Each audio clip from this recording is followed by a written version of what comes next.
Hello everyone, this is Hopman and welcome to KineMaster basic. तो आज की video में हम जानेंगे कैसे हम अपनी वीडियो के ऊपर और नीचे ब्लैक बार ऐड कर सकते हैं, जिसे कि हम सिनेमैटिक ब्लैक बार भी कहते हैं। तो मैं इसका 3 मेथड बताने वाला हूं। तो हम सीधा चलते हैं किनेमास्टर में। तो अभी हम आ गए किनेमास्टर में। तो यहाँ पर मैं एक वीडियो को ऑलरेडी इंपोर्ट करके रखा है, जिसमें हम ब्लैक बार ऐड करने वाले हैं। तो सिंपली जाना लेयर में, उसके बाद जाना मीडिया, और यहाँ पर एक ब्लैक कलर के बैकग्राउंड को इंपोर्ट कर लेना। बैकग्राउंड इंपोर्ट होने के बाद स्प्लिट स्क्रीन वाले ऑप्शन में जाना और यहाँ पर जो सेकंड लाइन के फर्स्ट ऑप्शन है उसको सिलेक्ट करके ओके कर देना। इसके बाद वो ब्लैक कलर के बैकग्राउंड को सिलेक्ट करना और इसे क्रॉप करके नीचे ले आना कुछ इस तरह। इसके बाद इसकी टाइमलाइन को इंक्रीज कर लेना। इसके बाद इस बैकग्राउंड को हमें डुप्लीकेट करना है, तो लेफ्ट साइड में 3 डॉट है उसमें जाना और डुप्लीकेट पे सिलेक्ट कर देना।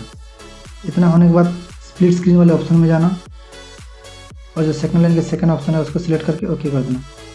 इसके बाद इस बैकग्राउंड को भी सिलेक्ट करना और इसे क्रॉप करके ऊपर की तरफ कर देना कुछ इस तरह।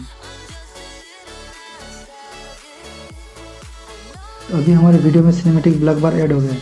तो अभी हम चलते हैं सेकंड मेथड की ओर। तो सिंपली जाना लेयर में, उसके बाद स्टिकर में, इसके बाद किनेमास्टर स्टोर में जाना और यहाँ पर सर्च करना सिनेमैटिक फ्रेम और उसे इंस्टॉल कर लेना। तो अभी सिनेमैटिक फ्रेम को सिलेक्ट करना और यहाँ पर बहुत सारे ऑप्शन मिल जाएंगे।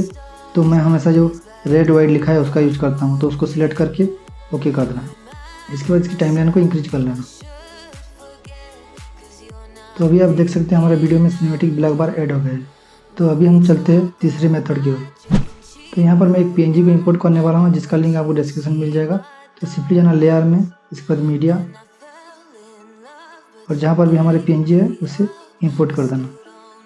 इसके बाद स्प्लिट स्क्रीन वाले ऑप्शन में जाना और इसे फुल स्क्रीन करके ओके कर देना और इसकी टाइमलाइन को भी इंक्रीज कर देना। तो अभी आप देख सकते हैं हमारे वीडियो में सिनेमैटिक ब्लैक बार ऐड हो गया है। तो इसी तरह हम अपने वीडियो में सिनेमैटिक ब्लैक बार ऐड कर सकते हैं। आई होप आपको आज का वीडियो अच्छी लगी होगी। अगर अच्छी लगी है तो वीडियो को लाइक कर देना और कुछ भी डाउट हो तो कमेंट करना, और अगर नए हो चैनल में तो चैनल को सब्सक्राइब कर देना। तो आज के लिए इतना ही, मिलते हैं अगले वीडियो में।